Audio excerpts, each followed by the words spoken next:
di Sulawesi Selatan ini setahun 1.000 orang meninggal dunia gara-gara kecelakaan. Sebulan 83, seminggu kurang lebih 17, sehari rata-rata 3 orang meninggal dunia. Dan kalau ada pengantar jenazah tidak dikawal, dia arogan dalam berlalu lintas, itu menimbulkan keresahan di masyarakat. Setiap ada mengawal jenazah itu minta pengawalan kepada polisi terdekat. Dan kami juga di direktorat, di seluruh Kasat Lantas perintahkan untuk mengawal dan gratis.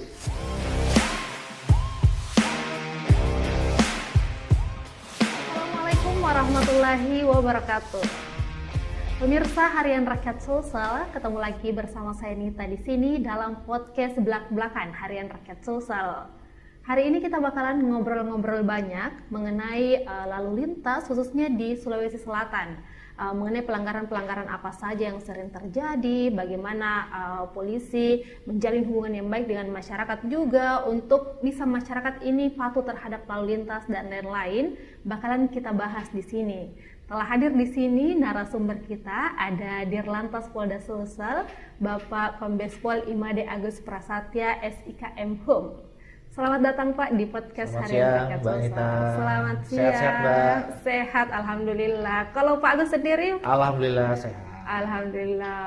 Sebelumnya kami Harian Rakyat Sulsel mau mengucapkan selamat dulu kepada Pak Agus atas pelantikannya menjadi Dirlantas Polda Sulsel.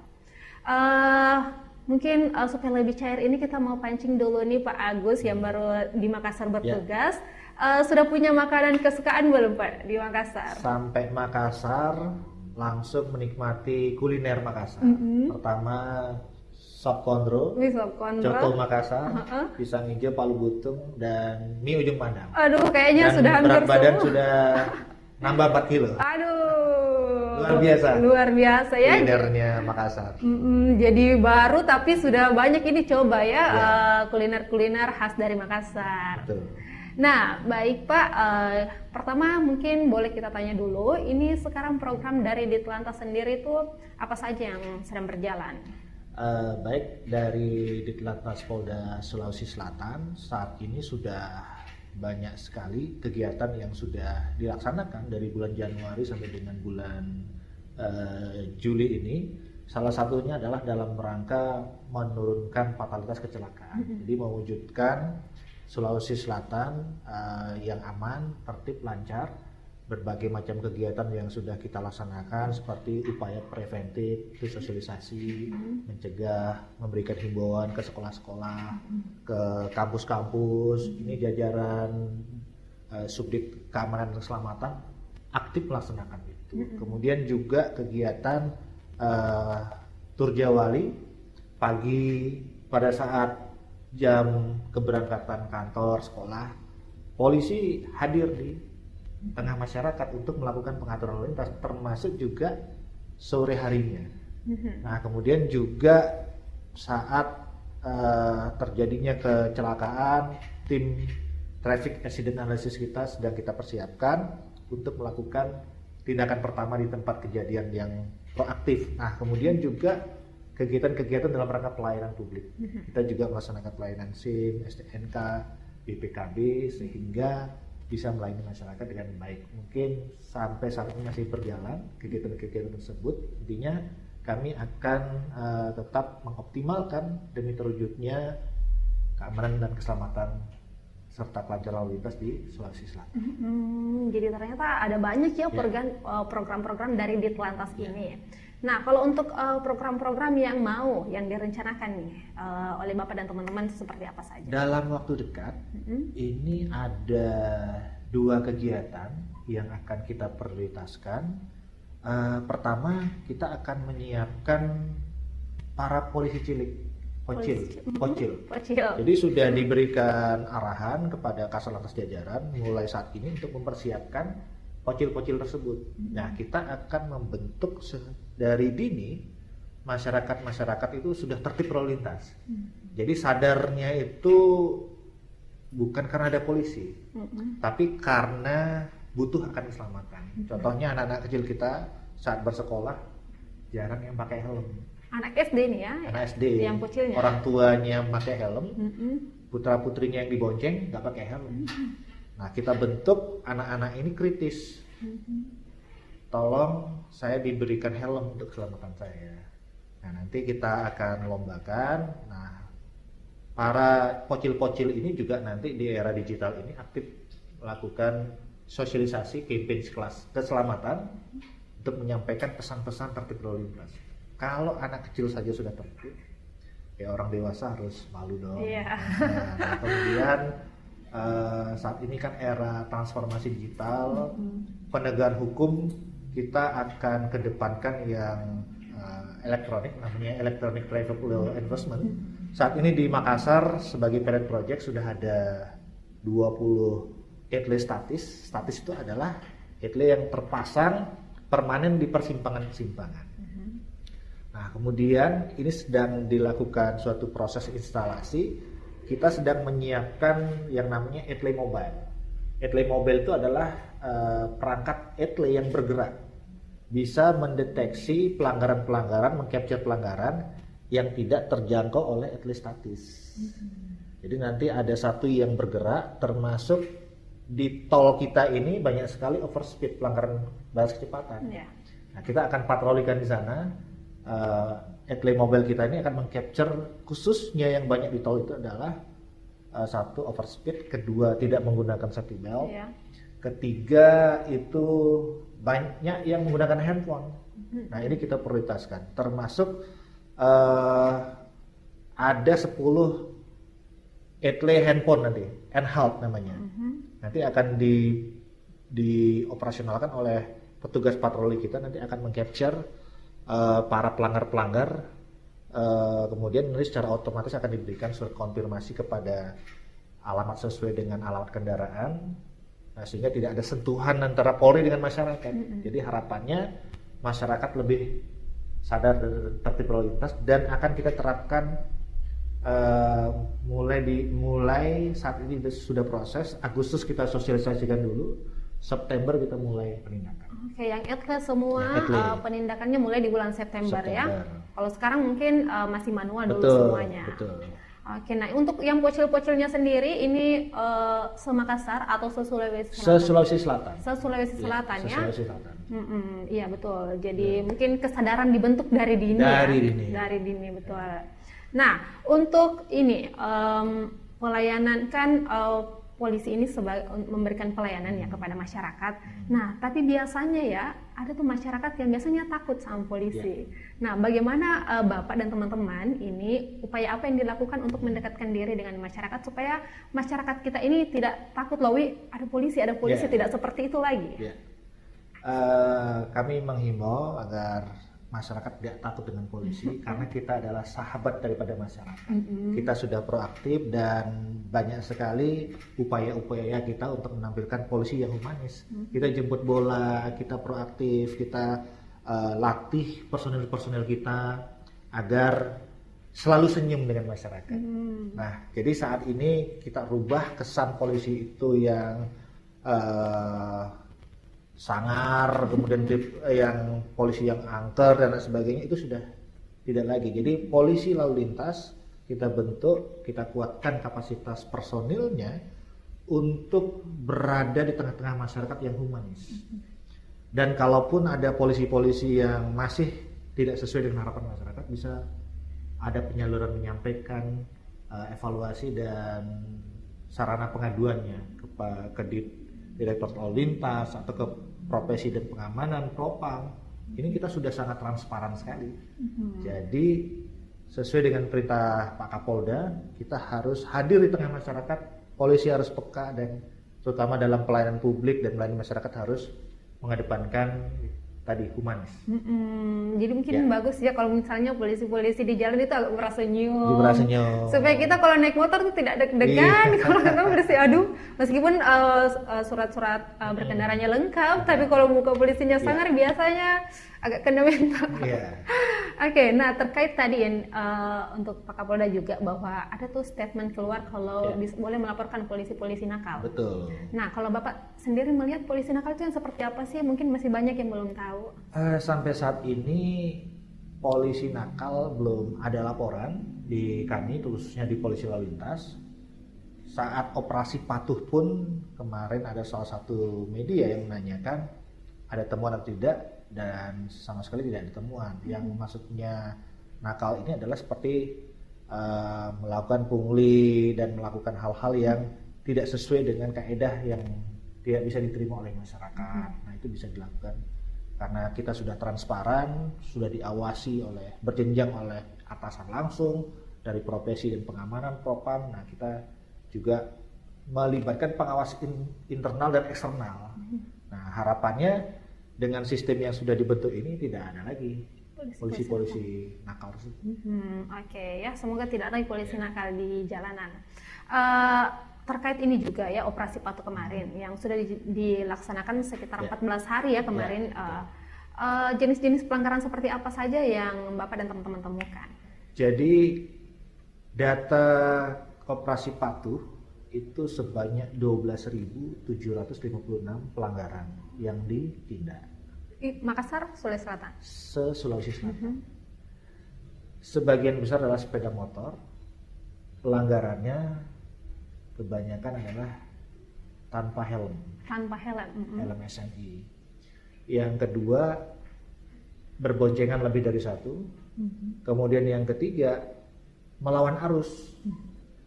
Kemudian pelanggaran-pelanggaran ini berimplikasi terhadap terjadinya laka lantas. Saya ilustrasikan, di Sulawesi Selatan ini setahun 1.000 orang meninggal dunia gara-gara kecelakaan. Gara-gara kecelakaan. Kemudian sebulan 83. Seminggu kurang lebih 17, sehari rata-rata 3 orang meninggal dunia. Apa dampaknya? Sosial cost-nya sangat tinggi. Bayangkan yang meninggal dunia itu adalah usia produktif, karyawan, swasta, pelajar, mahasiswa, yang merupakan harapan daripada keluarga maupun orang tuanya. Apabila terjadi kecelakaan, maka jelas secara ekonomi mikro dia tidak akan bisa menghidupi keluarganya. Demikian juga yang pelajar yang diharapkan bisa menjadi generasi penerus juga mati sia-sia gara-gara kecelakaan, karena itu tadi diawali dengan pelanggaran yang menyebabkan fatalitasnya tinggi sekali. Nah, oleh sebab itu kami tidak bosan-bosannya menghimbau. Kemudian kami dari direktorat juga tidak bisa bekerja sendiri. Kita harus berkolaborasi dengan stakeholders, kemudian dalam rangka menurunkan fatalitas kecelakaan. Jadi social cost-nya sangat tinggi sekali. Itu yang roda 2. Nah, roda 4 ada juga. Kebanyakan mereka tidak pakai sabuk pengaman. Mereka sangat kurang sekali kedisiplinan, kesadaran untuk memakai safety belt. Tapi kita sudah koordinasi dengan agen tunggal pemegang merek, itu dealer-dealer, agar kalau tidak menggunakan safety belt ada warning di situ, agar menggunakan safety belt. Nah, kemudian juga selain tidak menggunakan safety belt, menggunakan handphone dalam berkendara itu kan sangat bahaya sekali. Nah, ini kita himbau pelanggaran-pelanggaran ini untuk dicegah agar tidak terjadi fatalitas kecelakaan tersebut. Jadi lumayan ya angkanya 12.000 lebih untuk selama 14 hari itu. Selama 14 hari. Dan kita juga memprioritaskan pelanggaran-pelanggaran di black spot penindakannya, di daerah-daerah rawan kecelakaan yang fatalitas tadi yang saya sebutkan tadi. Kemudian kita juga lakukan upaya-upaya preemptif, preventif, dan represifnya pun ada 2. Represif justisial dan non-justisial. Kita lebih mengedepankan teguran simpatik.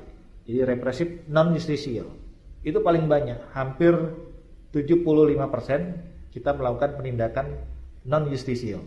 Teguran.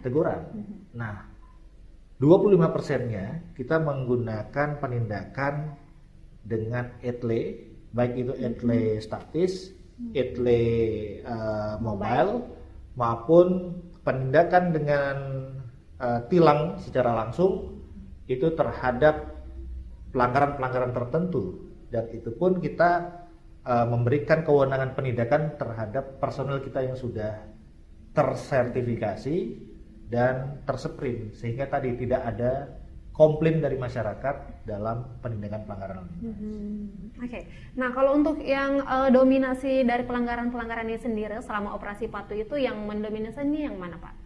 Yang mendominasi satu adalah sepeda motor yang paling utama. Penyebab fatalitas kecelakaan yang utama ini adalah sepeda motor dan berprofesi karyawan swasta dan pelajar mahasiswa.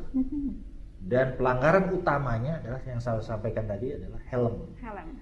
Ini adalah kepala yang apabila kita terjadi kecelakaan maka akan terbentur dengan aspal jalan, menimbulkan fatalitas dan meninggal dunia. Oke, jadi sepeda motor ya yang paling Sepeda banyak motor. untuk 14 hari kemarin. Nah, untuk dari Ditlantas sendiri, bagaimana upaya mereka untuk mengatasi hal-hal tersebut agar tidak terjadi nanti kesalahan-kesalahan yang sama seperti ini? Apa yang dilakukan kepada masyarakat? Baik, dari hasil operasi Patuh kita akan melakukan langkah-langkah. Jadi kembali lagi kita punya namanya 5 pilar keselamatan. Sesuai dengan peraturan Presiden nomor 1 2022 tentang Rencana Umum Nasional Keselamatan, itu masing-masing pilar itu bertanggung jawab. Seperti pilar 1 terkait dengan manajemen keselamatan lalu lintas, itu adalah tanggung jawab dari pemerintah daerah. Nah, di tingkat pusat itu tanggung jawab dari Bappenas. Kemudian pilar kedua terkait dengan kendaraan yang berkeselamatan, itu tanggung jawab dari Dinas Perhubungan.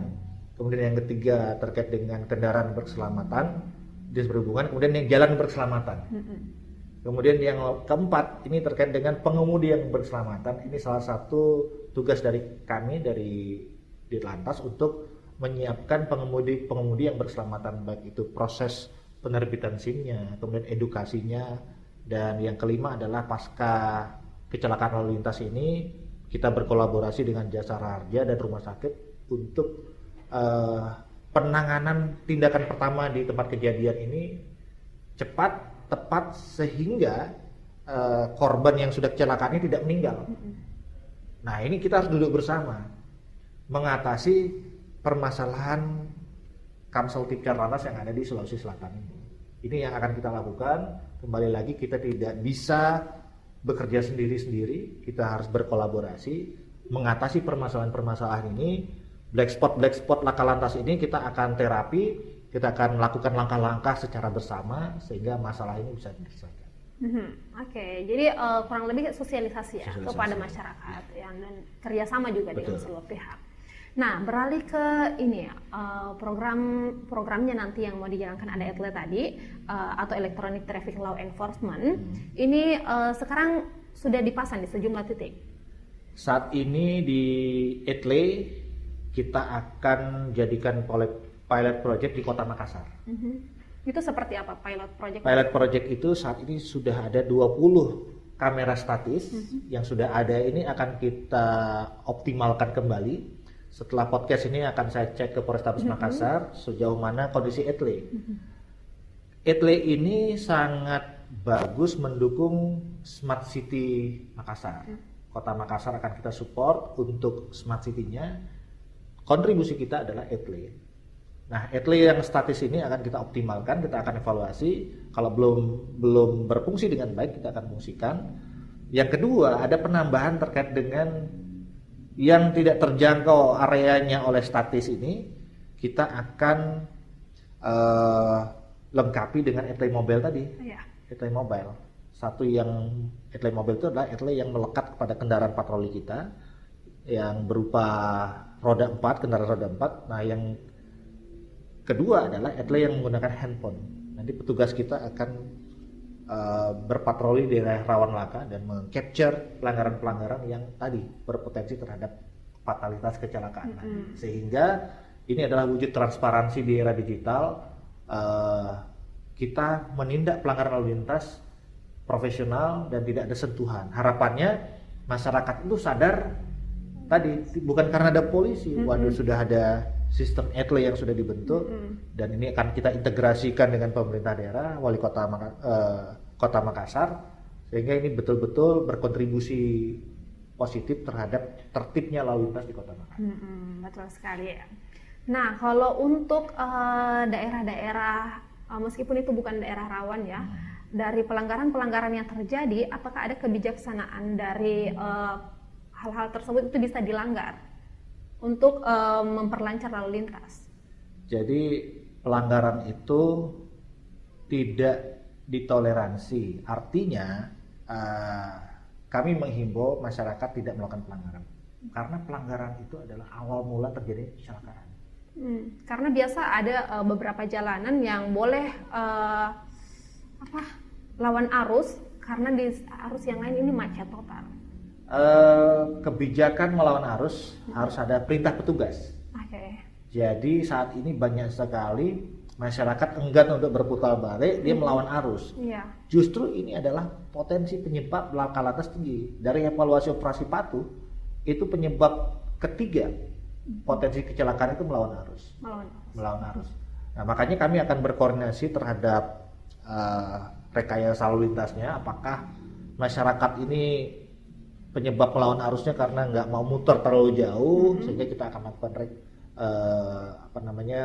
rekayasa lalu lintas dengan pihak terkait. Namun juga kita akan melakukan sosialisasi, kemudian kita akan melakukan juga penindakan terhadap pelanggaran-pelanggaran melawan arus. Justru nanti unit Etley Mobile kita akan kita taruh di situ, di tempat-tempat lokasi melawan arus. Jadi melawan arus ini termasuk faktor ketiga penyebab fatalitas kecelakaan. Kami himbau jangan melakukan melawan arus karena pasti akan terjadi rawan sekali kecelakaan fatalitas.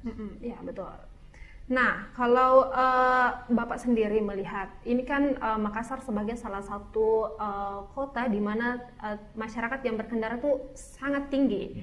Kalau Bapak melihat sendiri sebagai Dirlantas Polda Sulsel, bagaimana dengan ketertiban masyarakat, khususnya di Makassar sendiri? Dari data pelanggaran lalu lintas 12.765 itu menunjukkan bahwa cukup tinggi tingkat pelanggaran lalu lintas di Sulawesi Selatan. Kemudian di Kota Makassar, dengan kondisi tersebut kita akan melakukan langkah-langkah kolaboratif dengan stakeholders terkait 5 pilar keselamatan tersebut. Kita akan buat Kota Makassar lebih tertib. Kita akan ajak komunitas-komunitas, campaigns, kampanye keselamatan. Kita akan tertib karena lalu lintas adalah cermin budaya bangsa, simbol peradaban. Peradaban akan baik dilihat dari lalu lintasnya. Nah, kita akan buat sistem tersebut. Kita akan ajak masyarakat berlomba-lomba untuk campaigns dan mewujudkan road safety di Kota Makassar. Ini kita lagi persiapkan, Mbak, mohon doanya. Iya, oke. Jadi lagi proses ini ya, untuk terus membuat masyarakat itu khususnya di Makassar bisa tertib lalu lintas. Betul. Ya. Oke, nah beralih lagi ke masalah Pak Oga. Ini kerap sekali, banyak sekali kasus-kasus yang kita dapatkan ya, khususnya di Makassar ini banyak masyarakat yang mengeluh karena adanya Pak Oga di jalan. Nah, bagaimana Bapak menilai hal tersebut? Baik, keberadaan Pak Oga ini menimbulkan dampak perlambatan. Perlambatan itu berimplikasi terhadap terjadinya kemacetan. Karena Pak Ogah ini hadir tidak memiliki kompetensi mengatur lalu lintas, sehingga keberadaan mereka ini bukan malah membantu melancarkan arus lalu lintas, justru malah memperlambat atau membuat macet penggal jalan yang ada Pak Ogahnya. Nah, masalah Pak Ogah ini kita akan bahas di tingkat kota Makassar maupun di provinsi. Kita akan libatkan forum lalu lintas karena ada suatu kewenangan dari Satpol PP di sini untuk menertibkan. Kemudian di Direktorat Lalu Lintas itu akan kita bina. Kita akan ciptakan sukarelawan pengatur lalu lintas yang memang sudah terlatih mengatur lalu lintas. Jadi penanganan Pak Ogah ini harus penanganan bersama. Untuk dinas terkait, terutama Satpol PP ini akan kita libatkan untuk penertiban daripada Pak Ogah ini, dan yang kita persiapkan untuk menjadi supportas sukarelawan pengatur lalu lintas Ini nanti yang kita latih dan sehingga dia bisa membantu kita untuk mengatur lalu lintas. Ya. Namun kita akan prioritaskan kehadiran polisi di lapangan pada jam-jam rawan kemacetan sehingga mencegah terjadinya kemacetan di Kota Manado. Tapi sebenarnya kalau ini pendapat saya pribadi, itu beberapa titik biasanya di Makassar yang itu kalau tidak ada Pak Oga di situ kendaraan tidak jalan. Soalnya banyak masyarakat yang tidak mau mengalah, tidak ada yang mau mengalah. Jadi justru karena ada Pak Oga, jadi bisa jalan sih sebenarnya itu seperti itu. Tapi ya banyak juga mungkin Pak Oga yang mungkin butuh pembinaan. Betul. Nah, selain Pak Oga tadi, kasus yang sering dikeluhkan masyarakat juga adalah pengantar jenazah. Nah, bagaimana Bapak menilai hal tersebut? Mereka putar melawan arus, lampu merah tetap jalan dan lain-lain. Ini apakah ada kebijakan untuk mereka atau seperti apa? Jadi khusus untuk pengantar jenazah ini menjadi atensi Bapak Kapolda dan Pak Kapolda Sulawesi Selatan sudah memerintahkan para Babin Kamtipmas seluruh Sulawesi Selatan apabila ada pengantar jenazah beraktif melakukan pengawalan dan berkoordinasi dengan Satlantas tempat.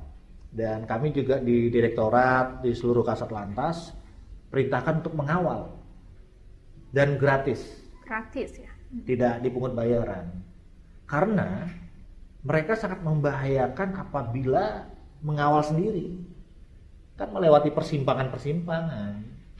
Justru kerawanannya adalah sudah banyak contoh terjadi kecelakaan.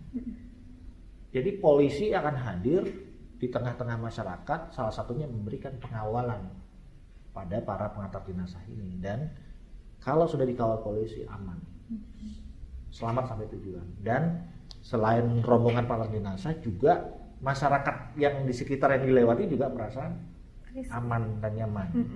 Dan kalau ada pengantar jenazah tidak dikawal ataupun dia arogan dalam berlalu lintas, itu menimbulkan keresahan di masyarakat. Sehingga kami menghimbau agar setiap ada jenazah ataupun mengawal jenazah itu minta pengawalan kepada polisi terdekat. Pak Kapolda Sulsel menyatakan harus dikawal dan tidak dipungut biaya. Oke, jadi ini info baru mungkinnya buat masyarakat pemirsa Harian Rakyat Sulsel bahwa jika ada yang meninggal dan ingin mengantar jenazah ke kuburan boleh untuk menghubungi polisi terdekat untuk meminta pengawalan.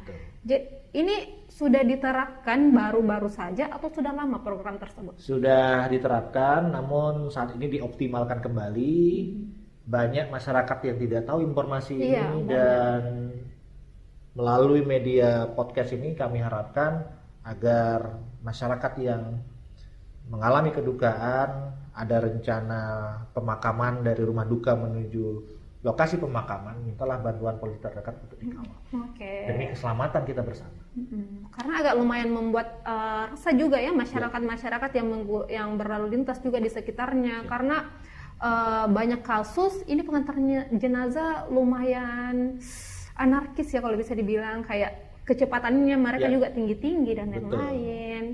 Tapi belum ada pengantar jenazah yang ditindak oleh pihak kepolisian sampai sekarang. Sampai saat ini kita melakukan tindakan himbauan, kemudian represif non justisial, kita akan melakukan teguran-teguran. Kita justru akan mengambil alih proaktif untuk mengawal kegiatan tersebut walaupun tidak diminta. Jadi saya perintahkan kepada seluruh jajaran yang melihat di jalan, daripada nanti menimbulkan dampak yang lebih besar, kita proaktif tadi untuk melakukan pengawalan. Oke, baik Pak. Pak Agus, terima kasih banyak sudah sharing-sharing di sini tentang bagaimana seharusnya berlalu lintas yang baik ya, khususnya untuk Sulawesi Selatan. Untuk pemirsa di rumah, semoga video ini membawa banyak manfaat, ilmu-ilmu baru, pengetahuan baru untuk kita semua. Kita ketemu lagi dalam podcast berikutnya. Sampai jumpa.